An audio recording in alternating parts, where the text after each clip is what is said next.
Four high school students at Bolivar Central High School in Tennessee were charged with indecent exposure, and two ended up sitting in a jail cell for 2 days for having sagging pants.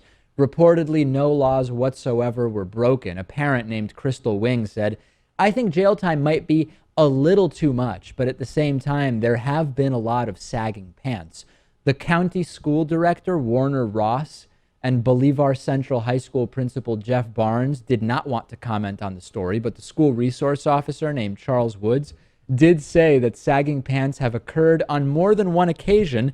Unclear why only two of the four individuals were jailed for indecent exposure. A local news station decided to call attorney Leslie Ballin, who said saggy pants do not constitute indecent exposure under Tennessee law.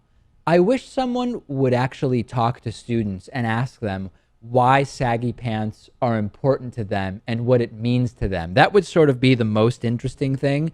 The least interesting thing would be put people in jail for sagging pants, and sort of in the middle would be just don't talk about it at all and let people wear whatever they want.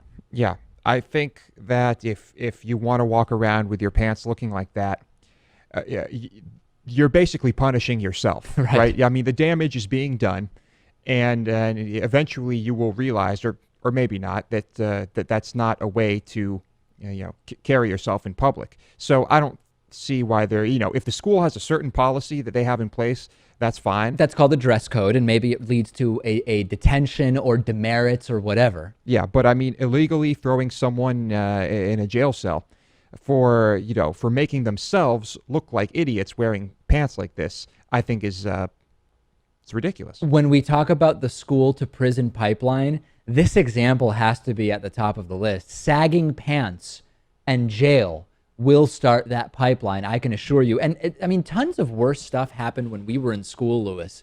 And the idea of going to jail was ridiculous. I mean, a student punched a teacher in school, and people understood that what are we going to gain by putting this person in jail right now? Let's deal with this administratively. And none of those students who did these bad things, certainly worse than sagging pants, have ended up having persistent problems with the law. Yeah, but there's kind of a different mentality in some parts of the country. Yes, there is. And so in very liberal Northampton, Massachusetts. Yes, well, you're a lot less likely to be jailed or even have police officers involved when something like that happens, and increasingly so, I think, as of late. I mean, that trend is continuing. There's essentially two ways in our modern society that poor behavior in school is treated. One is you get Ritalin or Adderall, you're diagnosed with attention deficit disorder, and you're medicated. That's one way, and we're overprescribing that. And the other one is you go to jail for things that aren't even crimes. That is unfortunately the way that too many things are going in schools. Now, we covered that story on the Bonus Show of how meditation transformed a very troubled middle school. Yeah. Well, let's just implement meditation for the students at all of these schools, Dave, but let's also do it for the teachers and for police officers. I think that the positive effects would be absolutely huge. After the break, I will interview a 2016 presidential candidate that many of you in the audience have asked we speak to. That's coming up next.